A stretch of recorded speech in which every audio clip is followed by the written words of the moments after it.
Hello, my friends. Welcome to Tackle the Beast. Today, we're going to be tackling the role of the Scrum Master. So let's jump straight into it.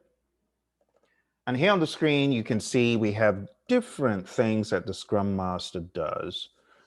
Now, when we talk about the Scrum Master, you might recall in the very beginning of this subset in this series, we talked about the three roles. And one of the roles is Scrum Master. I also read for you from Ken Schwaber's book about why the Scrum Master was named as such and what he was really trying to do when he talked about Scrum Master. But going into a little bit more detail about the Scrum Master, the Scrum Master is that individual that ensures that the team is following the right practices. So the Scrum Master needs to leverage the understanding of leading as a servant leader, leading without authority, as it were. The Scrum Master ensures the team is following the right practices, and that doesn't mean they're always telling the team what to do. That's not the goal. Instead, you want to think about the Scrum Master more as a coach, as a facilitator. They're there to help the team along, to mentor the team so the team can start making their own decisions. And they may actually need the Scrum Master a lot less over time.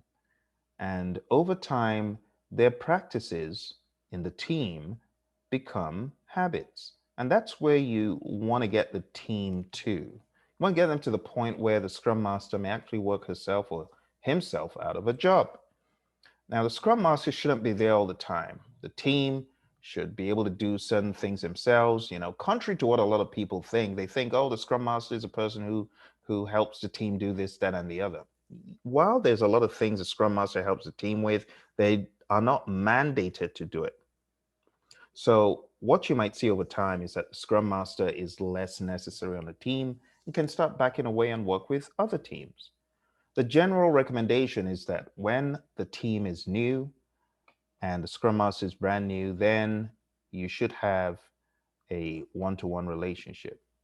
Your Scrum Master is learning, the team is learning, give them time to be successful, or give them the opportunity to learn together to be successful as a team. Now, if you already have an experienced Scrum Master who's been there, done that, maybe they can do one Scrum Master to 3 teams, 2 teams. But if you've got a brand new Scrum Master, you may find one-to-one is better. Scrum Master is more experienced, then go ahead and get the Scrum Master involved in, sweet spot will be between 2 to 3 teams, even for an experienced Scrum Master. That's the healthy sweet spot.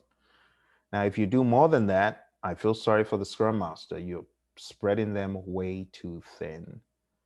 So on the screen, you can see the Scrum Master assists the team, promotes certain practices and behaviors, learns and exchanges knowledge and information, is a guard for the team to protect the team, recognize what needs to be done, recognize what is good, what is not, and understand when practices are not being effectively used.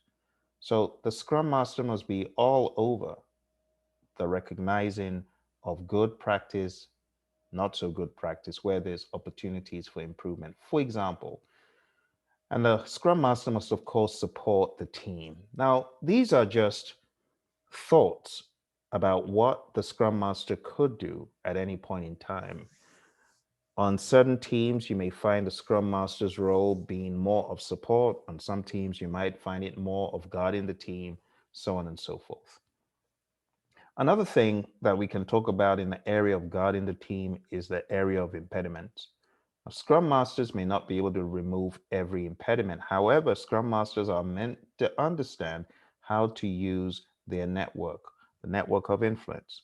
We also encourage teams to remove things on their own where possible. They don't need a Scrum Master for every single impediment, but there are certain things a team is unable to do, for example, and for that, the Scrum Master should come in. So instead of escalating things to management, we would like to use the escalation point through a Scrum Master, and then The Scrum Master can take it further as needed. Scrum Master can probably go to several managers, and that is something that people on the team cannot do as a result of time or just lack of inroads. And that's part of the job of the Scrum Master. Scrum Master should also be viewed as a peer, someone that can help the team, not someone that is below the team or above the team, but someone who is part of the team. And that's why we talk about the Scrum team being the development team, the product owner, and the Scrum Master. They need to look at the Scrum Master as a peer. There are reasons behind this, though. Scrum Master should be viewed as someone that can help the team and someone who is there to help them get better. Remember, I read in Ken Schwaber's book in the last episode that the mindset for Scrum Master is different. It's not about lording it over people. It's really about human behavior and human psychology. If you have someone with authority on the team, think about it for a second. What kind of behaviors do you think you'll get from those team members? So, one of the things that you're going to get is the halo effect, right? If one person has authority, everyone's going to look at that person and say, oh, he's good in one thing, he's good in everything. Let's look at that person for decisions. So, it's just human nature to do that. So we don't want people to view the Scrum Master as a be all end all and the decision maker. That's certainly not what we want. Instead, we want the team to collaborate, make decisions together as a team, and not always look to one singular person for decisions. So we want to mentor up and level up people to the point where they expect it to be. All right, let's move forward and take a look at some of these points here. So we talk about assisting. We ensure the team has autonomy, transparency, and openness and flexibility. We ensure that face-to-face communication is maximized. We promote it, right? Talking about promotion, we promote meetings, meeting Scrum principle, and release planning. We also promote good practices such as team building, the definition of done, making sure the team understands what that is.